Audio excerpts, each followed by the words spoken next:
Assalamualaikum warahmatullahi wabarakatuh.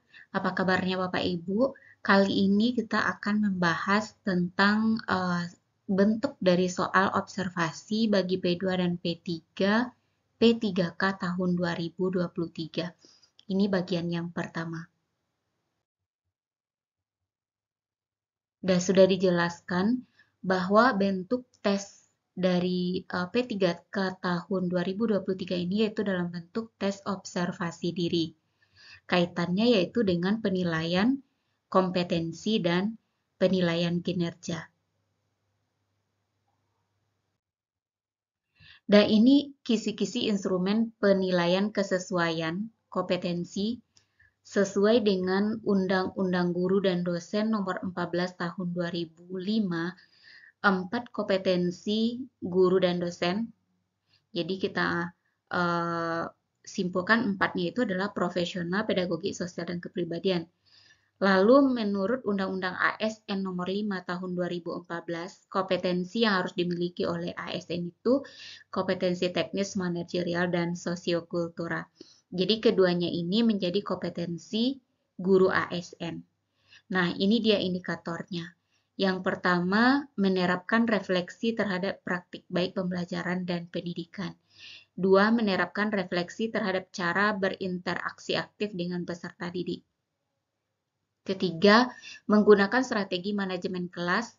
Yang keempat, melakukan perencanaan, pelaksanaan, asesmen, dan laporan pembelajaran. Kelima, menyusun analisis struktur dan alur pengetahuan serta tahap penguasaan kompetensi peserta didik.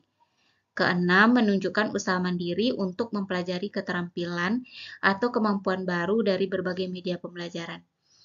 Ketujuh, mendengarkan pihak lain secara aktif, menangkap dan menginterpretasikan pesan-pesan dari orang lain, serta memberikan respon yang sesuai.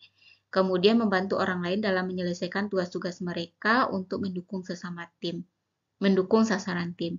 Lalu yang terakhir, membangun hubungan baik antar individu dalam organisasi, mitra kerja, dan pemangku kepentingan. Kemudian indikator untuk kompetensi. Di sini kan ada 4 kompetensi sesuai dengan Undang-Undang Guru, kepribadian, pedagogi, profesional, sosial. Lalu kompetensi menurut Undang-Undang ASN yaitu teknis, manajerial, dan sosiokultural. Nah, ini ke indikatornya. Kebiasaan refleksi, berpusat pada peserta didik, kenyamanan dan keamanan belajar, efektivitas pembelajaran dan asesmen yang berorientasi pada peserta didik, struktur pengetahuan, pengembangan diri, aktif berkomunikasi, bekerja sama, dan perekat kebangsaan.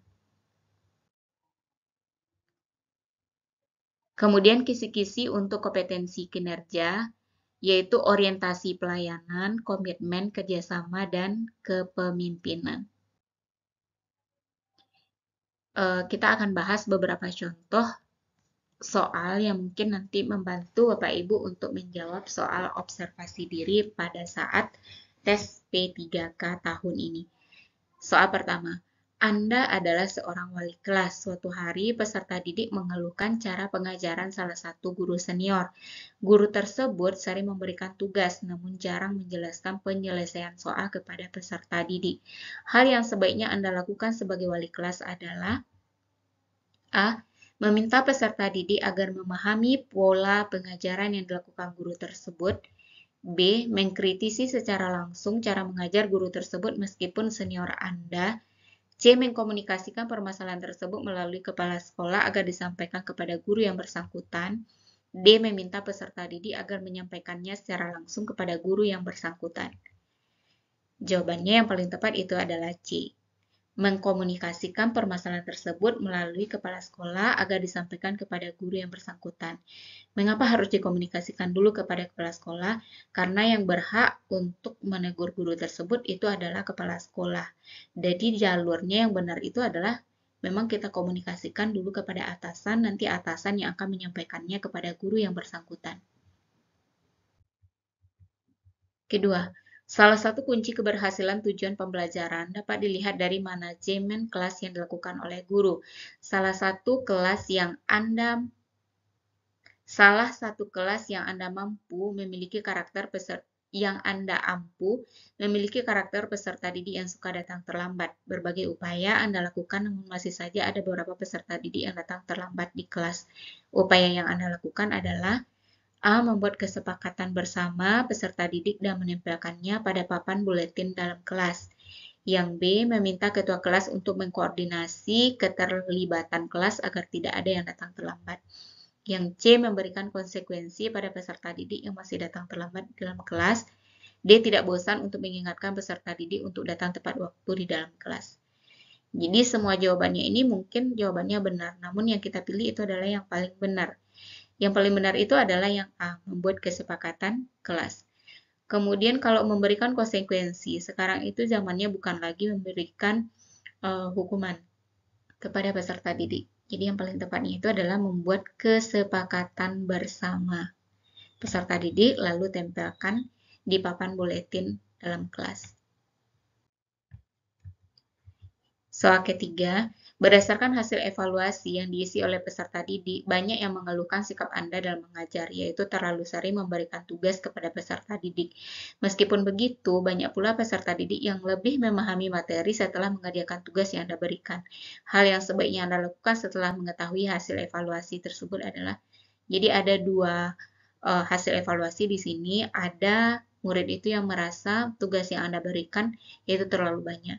Namun ada juga murid yang merasa ada manfaatnya setelah mengerjakan tugas yang Anda berikan. Maka sikap Anda adalah A. Membuat kesepakatan dengan peserta didik terkait pembelajaran dan risiko terdepan. B. Tetap memberikan tugas banyak ke peserta didik sesuai prinsip Anda. C. Mencoba mengurangi tugas yang diberikan dengan sering melakukan latihan soal di kelas. D. Meniadakan pemberian tugas yang dianggap membebani peserta didik.